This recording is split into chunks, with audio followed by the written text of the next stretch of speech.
Hello, I'm here with Sandra Fajardo. Hello, Sandra. Hi, Wilson.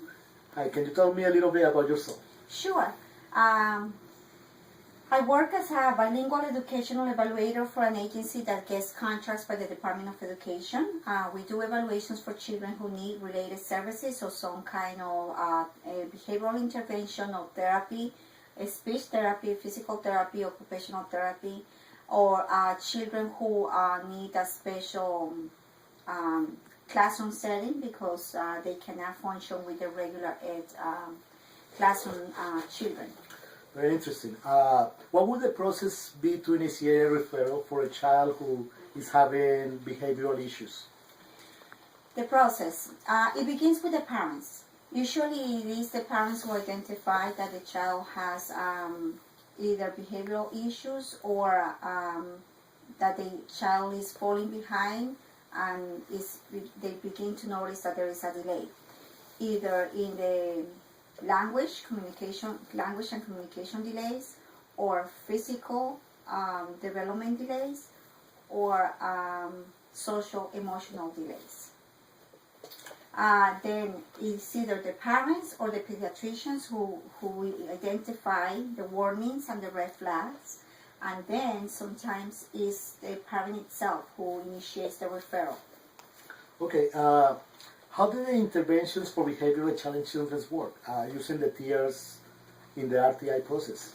Okay. The interventions is from the less restrictive type of environment to the most restrictive one. There are different levels of functioning, and according to what the child needs, we begin with the less restrictive to the most restrictive. The less restrictive being tier 1, where we use positive behavior charts, positive verbal cueing, so that the child is motivated.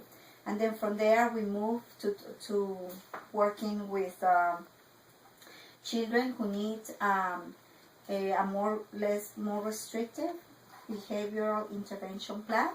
And then from there we move to tier 3, which is the functional behavioral assessment, part of the behavioral for children who present behavioral challenges. Okay, what are some of the characteristics of these children that are in tier 3? Okay, the children who get to be in the intensive level of behavioral challenges, we need to fill out a form that is called the Functional Behavioral Assessment Form. There we describe the behavior of the child. Sometimes the child, by their behavior, present extremely aggressive behavior. They present extremely aggressive behaviors such as screaming, kicking, hitting. They present a problem to themselves and to others. And when the children he presents a problem to himself or others, then we see that he cannot be in that classroom setting with the rest of the children because he's highly disruptive, and the teacher will not be able to handle or to put her attention only towards one child in the classroom. When you do one of these functional behavioral assessments, what is it like? What kind of test do you do? We do an assessment. The test that I do, the educational evaluation testing, is the DAISY-2. The DAISY has the 5 domains of development: the cognitive development, the communication development, which is the receptive and expressive language skills of the child.